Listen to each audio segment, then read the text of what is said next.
zuhud ternyata tidak harus berseberangan dengan dunia. Setidaknya itulah yang saya rasakan di ruangan ini berhadapan dengan Mas Syafi'i Antonio. Usaha beliau sukses, tapi kesantunannya, kesalehannya terpancar dari tutur kata dan tindak tanduknya seharian.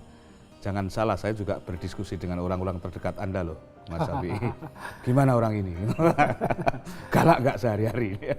Tadi kita cerita tentang pasar, Mas. Ya. Oke. Jadi di pasar itu kan ada dua, Ibu Fatimah sama Ibu Susi. Ya. Ini contohnya ekstrim banget. Oke. Supaya mudah melihatnya. Jadi Islam itu tidak membatasi kita memiliki berapa jumlahnya. Selama itu diperoleh dengan halal. Selama itu kita tidak sombong dan selama kita berbagi. Nanti akan ada episode khusus membahas ini. Nah, dari contoh ini akhirnya kita sampai kepada kesimpulan bahwa az-zuhdu huwa wad'ul mal fi yaddika wa laysa fi qalbik. Zuhud itu lebih kepada menempatkan harta di tangan Anda dan tidak dimasukkan ke dalam hati. Sehingga menghambat sujud kita kepada Allah. Nah, akhirnya dari sini kita sampai kepada satu pertanyaan besar. Apa saja sih sikap harta yang bisa membawa hal negatif? Oke. Nah, ini ada beberapa. Yang pertama, jelas menghalangi ibadah kita kepada Allah, menghalangi sujud kita kepada Allah. Yang kedua, kita mencari harta dengan segala cara, tidak melihat kaidah-kaidah ketentuan dari Allah Subhanahu wa taala. Dilarang nyogok, kita nyogok. Dilarang menipu, kita menipu. Dilarang mencampurkan air dengan madu, kita jualan madu campur air. Nah, itu bisa kaya, tapi akhirnya kita dibenci sama Allah. Atau yang lebih tinggi lagi, bisa legal tetapi tidak sesuai dengan kehendak Allah juga. Di Indonesia ini minuman keras legal. Tapi tidak dicintai sama Allah. Oke, di Indonesia ini misalnya beberapa jenis transaksi keuangan legal, tetapi menurut Al-Quran itu berbeda. Demikian juga yang berikutnya, jangan sampai kita mencari harta tapi siap untuk memutuskan tali silaturahim. Udah jelas, perang waris itu sering terjadi. Berarti sikap ini termasuk cinta dunia yang negatif.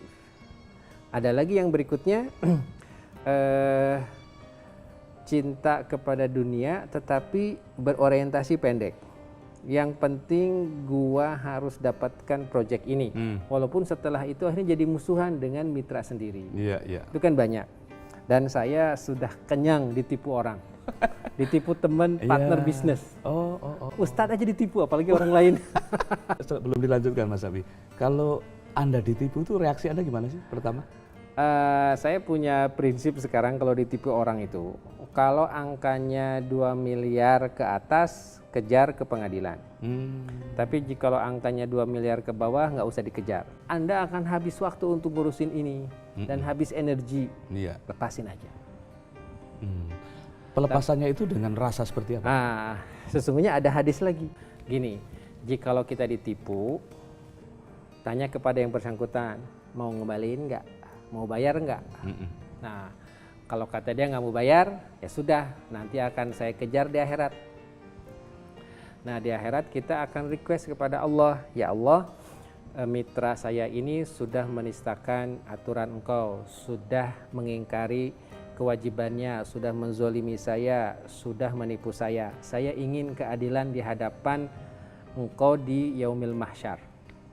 Saya akan tuntut yang ditipu itu, saya akan kalikan dengan berapa ribu tahun dari saya ditipu sampai meninggal, sampai alam kubur, sampai barzah, sampai yaumil mahsyar, sampai hari hisab. Waduh. Itu argonya panjang. Tuntutan Anda kejam sekali. Karena dia kejam di dunia.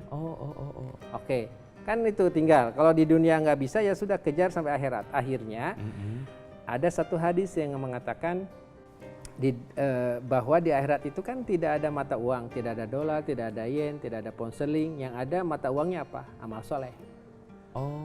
Jadi orang yang menipu saya itu nanti akan punya amal soleh yang banyak, tapi akan dipakai untuk ngebayar kepada saya. Oke, jadi dulu kamu punya utang, dulu kamu punya menipu saya, bayar. Nggak ada dolar, nggak ada yen, nggak ada pound sterling, bayarnya pakai amal, dibayar. Habis amalnya ngebayar, belum lunas. Ada satu lagi cadangan, dosa saya ditransfer. Ada tuh. Ini yang bersangkutan nonton acara kita nggak ya? Mudah-mudahan. Nah ternyata ada hadisnya, Mas. Nanti kita sambung Oke, baik. segmen berikutnya. Iya, ini penjelasan dari guru saya ini butuh segmen satu lagi. Terlalu singkat sebetulnya untuk narasi yang indah ini. Tetapi ya apa boleh buat. Kita lihat pesan-pesan berikut. Cinta dunia juga bagus untuk eksistensi diri. Oke kan, self esteem, self empowerment, personal branding itu juga bagus. Iya. Selama tujuannya positif itu sangat bagus sekali.